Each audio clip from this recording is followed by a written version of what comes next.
Շնորհակալություն։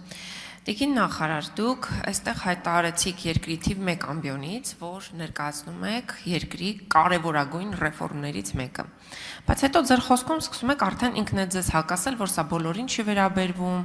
սա համընդհանուր առողջապահական ապահովագրություն է, բայց համընդհանուր չի, որովհետև հենց նոր դուք ասեցիք, ներառում է բոլորուն, բայց անհատի բոլոր հարցերը չի կարգավորում։ Ուրեմն եկեք ասեք, որ սա ապահովագրություն է մի խումբ մարդկանց, եւ այդ մի խումբ մարդկանց հստակ թիվ հրապարակեք, որ կոնկրետ այս թվով մարդկանց վերաբերելի նախագիծ է։ Եվ անունը մի դրեք համընդհանուր առողջապահության ապահովագրություն։ Սա ուղղակի ձեր վերջի դիտարկման հետ կապված։ Հիմա ես ուզում եմ ինձ բացատրեք, թե պետությունը, երբ որ պարտադրում է քաղաքացիներին վճարել որոշակի գումարներ, դուք շեշտեցիք եւ թվարկեցիք, թե ինչ է վճարում քաղաքացին, տարբեր փուլերով։ Բայց այնուամենայնիվ, ասում եք ցանկը, իմ գործընկերոջ հարցինի պատասխան դժվար է հրապարակել, որտեղ շատ ծավալուն է։ Փաթեթները կոնկրետ երբ, որտեղ, ինչ եղանակով են հանրայնացվելու, որ քաղաքացին մտնի որևէ բուժ հաստատություն եւ հասկանա, թե ինչ ծառայություններից կարող է օգտվել։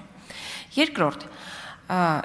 հիմնադրամը դեռ գոյություն չունի, ինչպես եք դուք հասցնելու հունվարի 1-ից գործարկել, եթե այսօր մենք դեկտեմբերի 2-ն է, դեռ մենք օրենք ենք քննարկում։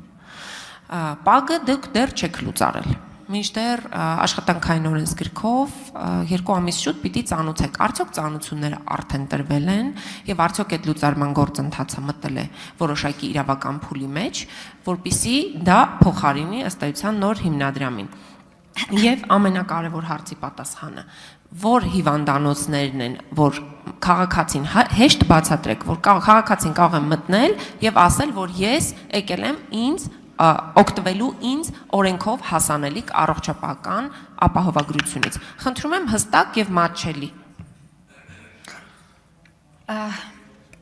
Տիկին Թովմասյան, նորից եմ կրկնում, սա պատմական իրավական փաթեթ է եւ համակարգ է, որովհետեւ այո այն համընդհանուր է,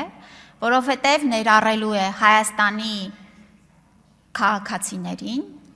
եւ մի խումբին չէ, այլ 3 տարվա ընթացքում խումբ ներառելու է բոլորին։ Որևէ երկրի բազային մանավանդ ապահովագրական փաթեթ չի փակում մարդու բոլոր կարիքները, չկա նման բան։ Եվ մենք էլ չենք խոստանում չեղած բաներ, այլ շատ հստակ ենք մեր քաղաքականության մեջ։ Մենք ասում ենք, այն համընդհանուր է, որովհետև ներառելու է բոլորին, բայց ամեն անհատի ամբողջական հնարավոր առողջական կարիքները հնարավոր չէ բավարարել բազային փաթեթում եւ դա չի մեր նպատակը։ Մեր նպատակն է, որ ամեն քաղաքացի այս ապահովագրական համակարգի շնորհիվ կարողանա իրեն առաջնակի, անհրաժեշտ կյանք փրկող, հաշմանդամությունը կանխող վիճակներում ստանա բժշկական օգնություն։ Սա է մեր նպատակը։ Հաջորդիվ, փաթեթը եւ դրան հարակից բազմաթիվ ենթաօրենսդրական ակտեր արդեն նախագծերի շրջանակներում պատրաստ են եւ հենց որ օրենքը ընդունվի, կդրվեն կառավարության քննարկմանը եւ կընդունվեն։ Դրանից հետո կհրապարակվեն եւ բացի հրապարակվելուց այս ցանկերը հասանելի կլինեն մեր հեռախոսներում, առմետ հավելվածում, որտեղ մարդը կկարողանա այսպես փնտրելով, հարցեր ուղղելով, կարողանա նաեւ գտնի իրեն անհրաժեշտ ծառայությունը։ Արդյոք մտնում է այս փաթեթի մեջ, թե չի մտնում այս փաթեթի մեջ։ Հիմնադրամը, այո դուք գիտեք, որ պետական առողջապահական գործակալությունը այսօր իրականացնում է պետակվերի ողջ գործընթացները եւ այս անցումային շրջանում նա դեռ մինչև ծանուցումները դեռ մենք ժամանակ ունենք։ Կստեղծվի հիմնադրամը, դրանից հետո կտրվեն օրենքով սահմանված ժամկետներում ծանուցումները եւ այստեղ մարման կարգով կգնա արդեն երբ որ հիմնադրամը կսկսի ամբողջությամբ գործարկվել, աշխատակիցները, ովքեր որ մրցույթով կանցնեն նոր հիմնադրամում, կշարունակեն աշխատել այնտեղ։ Այո,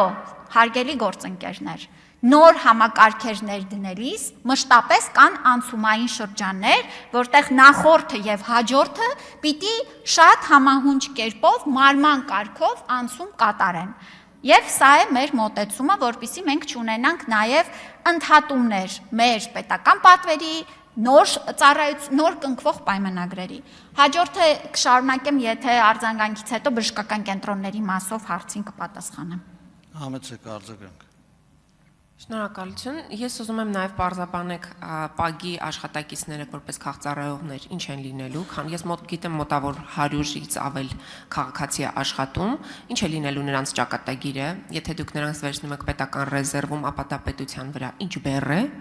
խնդրում եմ հստակ թվեր եւ աշխատակիցների եւ նաեւ բյուջետային բեռի հետ կապված ներկայացնեք եւ տիկին նախարար ձեր խոսքից տպավորություն է ստեղծում ասում եք մենք սա անում ենք կյանք փրկող որպես նախաձեռնություն բայց հիմա մենք ունենք կյանք փրկող բազմաթիվ ծրագրեր որի մասին դուք հաճախ ռիլերել եք անում հիմա դուք ձեզ հակասում եք այսինքն այն նախորդները ոչ մի կյանք չեն փրկել հիմա դուք նոր համակարգ եք ստեղծում որ նոր կյանքեր փրկեք բայց պետպատվերի համակարգը որ աշխատում էր հիմա խնդրում եմ հնչեցրեք տարեկան ինչքան պետպատվերի գումար էր նախատեսված մինչև այս պահը որ ամեն տարի պետությունը տվել է դրան ինչքան է գումարելու պետությունը որ առողջապահության համակարգը այս ապահովագրական ներդնելու է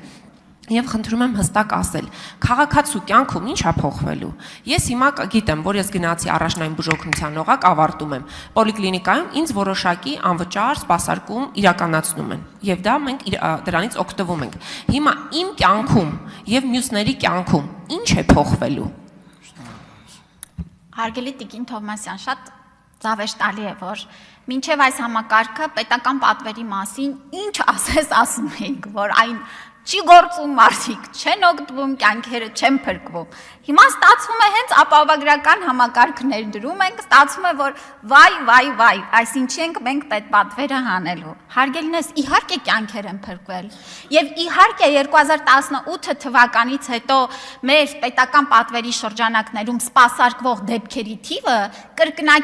կրկնակից ավելով ավելացել է։ Իհարկե փրկվել են, որ մեր երկրում 2024 թվականին կյանքի միջին տևողությունը դարձել է 78.6 տարեկան։ Իհարկե փրկվում են։ Իհարկե պետպատվերը մենք երբեք չենք նստել սպասել, որ ապահովագրական համակարգը ներդրվի եւ այդ ժամանակ սկսենք հնարավորությունների շրջանակում մեր ժողովրդի կարիքները հոգալ։ Այո, մենք հոգացել ենք, բայց այսօր 400,000 հոգի 65+ անձինք չեն օգտվում պետական պատվերի ամբողջական ծառայություններից եւ ապահովագրության շրջանակում է, որ եւս կարողանալու են այս ծառայություններից եւ ավելի շատ ծառայություններից օգտվելու։